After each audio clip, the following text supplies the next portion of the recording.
छोटा सा गांव था देवगढ़। वहीं एक बच्चा बबलू अपनी सौतेली माँ के साथ रहता था। बबलू के पिता 1 साल पहले ही बाहर नौकरी के लिए चले गए थे। शकुंतला का स्वभाव सख्त था और उसका ध्यान बबलू पर बिल्कुल नहीं रहता था। हर रोज बबलू अपनी माँ से प्यार की उम्मीद करता, लेकिन उसे केवल सख्ती और ताने ही मिलते थे। पिताजी को कितना टाइम हो गया, वो अभी तक एक बार भी घर नहीं आए। तेरे पिता को छुट्टी नहीं मिलती इसलिए वो नहीं आ पाते। लेकिन तुझे क्या करना है? तू अपना मन पढ़ाई में लगा। वो मेरे पिता है, मुझे उनकी याद तो आएगी ही। आप एक बार उन्हें कॉल करके पूछो ना कि वो कब आएंगे। नहीं, जाकर पढ़ाई में ध्यान दे। मैं फोन नहीं लगाऊंगी, जब देखो मस्ती सोचती रहती है। यह नहीं देखा कि पढ़ाई में कम नंबर आ रहे हैं। फिर एक दिन सुबह सुबह बबलू खेलते खेलते घर के दरवाजे पर आ जाता है। माँ, भूख लग रही है, कुछ खाने को दे दो। हर वक्त खाने की रट। घर में खाने का पेड़ नहीं लगा है जो तुझे रोज मिलता रहे। अरे माँ, इतना गुस्सा क्यों? बस एक रोटी ही तो मांगी है। घर की जमीन थोड़ी मांग ली को इतना गुस्सा कर रही हो? चुप कर, मुझसे मस्ती मत कर। जाकर बाहर बैठ। जब मन करेगा तब खाना मिलेगा, नहीं तो पूरा दिन भूखा रखूंगी, तब समझ में आएगा।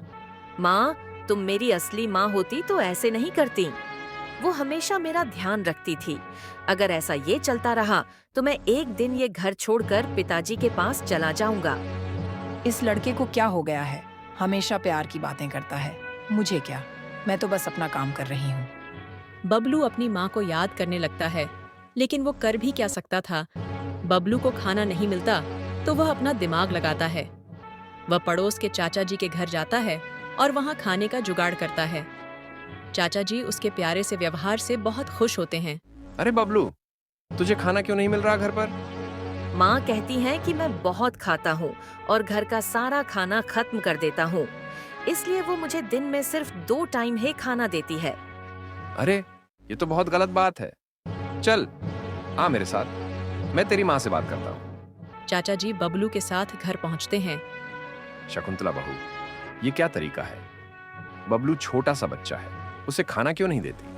ऐसे में तो बच्चा बीमार पड़ जाएगा। तुम्हें इसका अच्छे से ध्यान रखना चाहिए। चाचा जी, ये बहुत तंग करता है, हर वक्त खाने की मांग करता है। मैं अकेली क्या क्या देखूं? देख बहू, बच्चा है, इसका भी हक है घर में। थोड़ी ममता दिखाओ, सब ठीक होगा। ठीक है चाचा जी, आगे ध्यान रखूंगी। चाचा जी के जाने के बाद शकुंतला बबलू को घूरती है। तो अब तुझे सिखाना पड़ेगा कि चाचा जी को शिकायत करना क्या होता है। माँ, मैंने तो सिर्फ हक की बात की है। मैं तेरे को कितनी बार बोली हूँ, घर की बात बाहर मत फैलाया कर, लेकिन तुझे समझ नहीं आता। कुछ दिन बाद बबलू को बुखार हो जाता है। शकुंतला उसे देखकर थोड़ा परेशान होती है, लेकिन वह खुद को सख्त बनाए रखने की कोशिश करती है। इतना बुखार क्यों हो गया इसे? पर इसे क्यों देखूं? खुद ही ठीक हो जाएगा। रात में जब बबलू की हालत और खराब हो जाती है तो शकुंतला उसके पास आकर बैठ जाती है। बबलू, कैसा लग रहा है? माँ, मुझे बहुत बुखार है, आप मेरे पास बैठोगी? तू ठीक हो जाएगा बेटा, घबराने की जरूरत नहीं है। माँ, आप मेरी असली माँ हो या नहीं, पर आज आप बिल्कुल असली माँ जैसी लग रही हो। शकुंतला का दिल पसीजने लगता है। शकुंतला को यह सुनकर थोड़ी खुशी होती है। बबलू के ठीक होने के बाद शकुंतला का स्वभाव बदलने लगता है। अब वह बबलू का ख्याल रखने लगी है। माँ, आज खाना इतना अच्छा बना है, पहले क्यों नहीं बनाती थी ऐसा? पहले मैं तुझे इतना तंग क्यों करती थी, ये मैं भी नहीं जानती, पर अब तू मेरा अपना बेटा है। माँ, अब तो मैं सबको कह सकता हूँ कि मेरे पास भी माँ है। हाँ बेटा, तू कह सकता है। अब मैं हमेशा तेरे साथ हूँ। अब गांव में भी सबको पता चल जाता है कि शकुंतला अपने बेटे बबलू से कितना प्यार करती है।